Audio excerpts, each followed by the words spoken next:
Welcome here in my channel. This is my new channel. Hope you like this video about the function, Excel function SUMIF. So mostly you hear this formula named SUMIF, how it work. I will explain in this video. So mostly what happen in our day-to-day work when we work in Excel, so we need some formulas. So one of the main formula is SUMIF function. So how it work and why we use this function, I will explain in this video. So first we have a table, a data. We have some product here, product. We have some product, and these are the different products, not repeated. And then we have some categories. We divided this product in three categories. You have to understand the data first, then you understand, can execute the formula after that. So after the category, we have the three categories. We divided our product in the three categories, and we have some cost of these categories that we have mentioned here.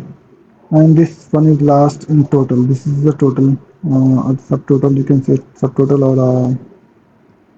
or a total, because I use filter here. So, so in this cell, mostly what happened in Excel, mostly every formula is started with equal to. So we type equal to, then our formula sum if, then after bracket open, then we have to choose them. After every formula we type in the Excel, it shows some hint below the cell. So he asking about the range, we have to choose the range. Our range is this category. When you select the category range, then you have to lock this range by tapping F4, then comma. Then after that he asking about the criteria, which thing you want to search from that column you selected. So we want to search bar. We want to sum up the bar value, then comma.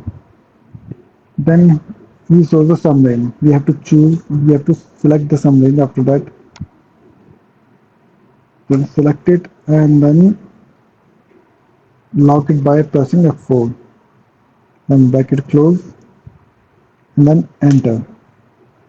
This is our value 70.24. If you check by filtering the bars,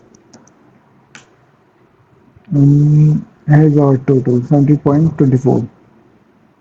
This is the subtotal formula. Okay, even you can sum up with the sum formula. It's because of filter, it take subtotal. Okay, so we have the our sum is 70.24. Okay, now we want byte and other. For that, you don't have to type formula again. You can just drag the formula down. When you drag the formula down, you log your ranges. While typing the formula, you log the range, the dollar sign, so that you log the range. So you don't have to worry about the data will move. So no. So when we drag the formula, we have value about bytes is 43.25. Let's check this out. Byte. It's 43.25. 43.25. And we have other we have 32.75. Let's check what is in our formula. It's 32.74. So that's how SUMIF formula work. For go beyond this, you have to check my next video about the next formula SUMIF. It's just different. It's SUMIFS. SUMIFS. I will explain this formula in the next video.